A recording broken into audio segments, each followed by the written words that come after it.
Nothing can be more frustrating than when you go to sit and watch one of your favorite programs on Showtime and you run into issues streaming it. Well, in today's tech video, I'm going to show you how to fix Showtime if it isn't working on your Philips TV.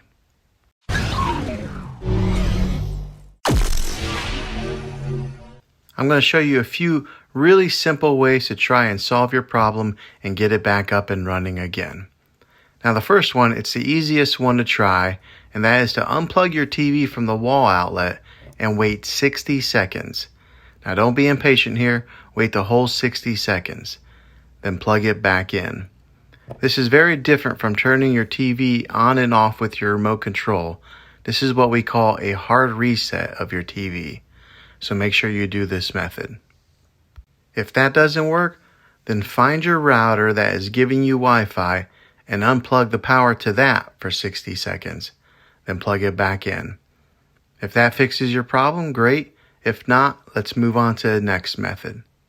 And that would be to try deleting the Showtime app on your TV. Go to wherever the app store is located on your system and remove the app altogether. Then reinstall the Showtime app again. After you reinstall it, you might have to log back in with all your credentials, but hopefully this worked. If this doesn't work, then I would recommend buying an affordable Roku stick or Amazon Fire Stick and plug that into your TV and use it as your main streaming player. You'll be able to access Showtime that way. I'll put links in the description down below of where you can get one. Well, hopefully this video was helpful to you. If it was, go ahead and throw a thumbs up on it. Go ahead and subscribe to my channel. I make tech videos all the time, and I would love to have you back in the next one. Take care.